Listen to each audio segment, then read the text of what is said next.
Like, ooh, what is the deep dark secret that Sissy is hiding from us? My name's Sam, and this is my channel. Do do do do. Hey everybody, welcome back to my channel. If you're new here, my name is Sam, and today we'll be talking about the book Deep and Dark and Dangerous, written by Mary Downing Hahn. I've read this book a couple of times now, and I still can't decide if I like it or not, so I'm going to give you a rundown of exactly what the book is about and the problems I have with it. So, if you plan on reading this book and you don't want any spoilers, I'd click off this video now. Okay, so at the beginning of the book, we meet this 13-year-old plain Jane girl named Allie and her even plainer parents. It's about the start of the summer, and Allie's digging around in her attic when she comes across her mom's old Nancy Drew books, and out slips an old photograph.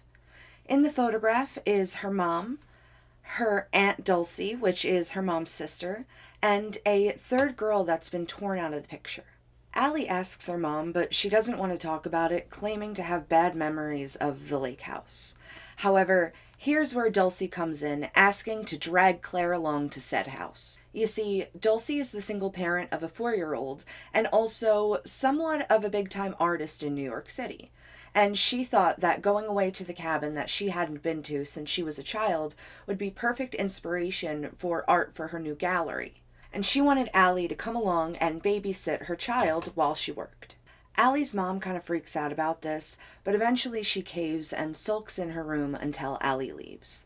So the three girls travel to the cozy cabin on the Pebble Lake in Maine, and everything is going fine until Allie and Dulcie's daughter Emma meet Sissy.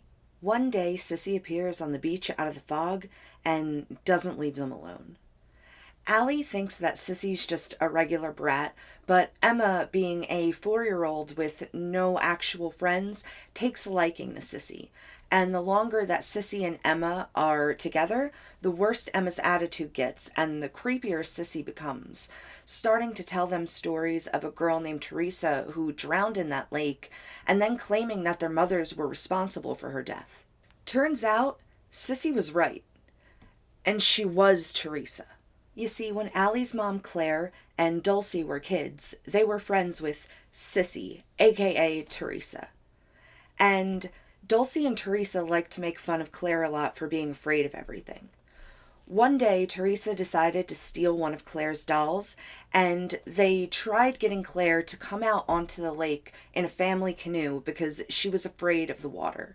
After a monkey in the middle situation between Dulcie and Teresa, Dulcie ended up throwing the doll into the lake, hoping that Claire would be sad and scared. And unfortunately, Teresa dove after that doll and never came back up out of the water. Dulcie and Claire paddle back to shore, and they never tell anybody. Teresa's body remains at the bottom of the lake, and so does her spirit. So then, Teresa, Sissy, tries to do the same thing with Allie and Emma.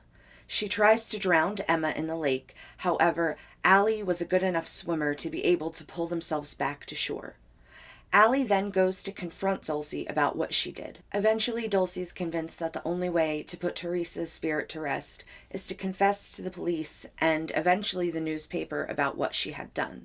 Since Teresa's death was technically an accident and they were children, Dulcie didn't receive any jail time or any backlash, but having that information out there was enough to put Teresa's soul to rest. And that pretty much sums up the end of the book. So in general, this sounds like a decent plot, right? It's got good ambiance, structure, a decent amount of foreshadowing, but I'd be lying if I said that I enjoyed it. Something about this is a bit too basic and creates such a lull in the story that what is supposed to be a suspenseful book ends up being boring. Because this is supposed to be a ghost story, right? However, we don't find out that the ghost is actually a ghost until the end of the book. So the whole point of everything before this is to build up suspense until that final plot twist. Like, ooh, what is the deep dark secret that Sissy is hiding from us? And it's supposed to be a shock when we find out that she was Teresa the entire time. The backbone of the book is suspense, but when I'm so bored or annoyed at other pages and chapters in this book, it becomes entirely useless to the plot. Let me be a bit more specific. In the beginning of this video, I labeled Allie as a plain Jane type of girl, which is completely fine when that character has actual personality and growth to them. However, Allie's mom Claire drove me up the wall.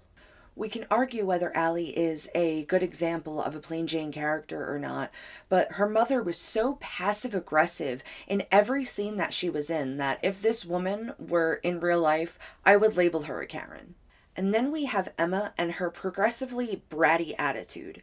I understand that the author was trying to come from a place of realism, but this is a middle grade book. When I first read this book, I was around Allie's age, and I was so annoyed by Emma's behavior and Dulcie's reaction to it that when the final plot twist came that Sissy was Teresa and Teresa was trying to kill Emma as revenge, I didn't really care that much, which was disappointing when I spent most of the book trying to get through what I felt was a heavier amount of sludge than necessary, and that's what the ending was. I think the book would have been fine if it wasn't weighed down by Emma and Claire's bitterness. If the author had taken Emma one step further and one step creepier, I feel like it really would have done the book justice. Having Emma go from normal child, bratty, to catatonic would have really made an impact instead of just spoiled. It kind of just made me annoyed and it ruined most of the book for me. Have you ever been let down by a thriller book? Leave a comment down below about a book that you think could have been done better. Otherwise, that's all I have for you today. If you like this video, please like and subscribe.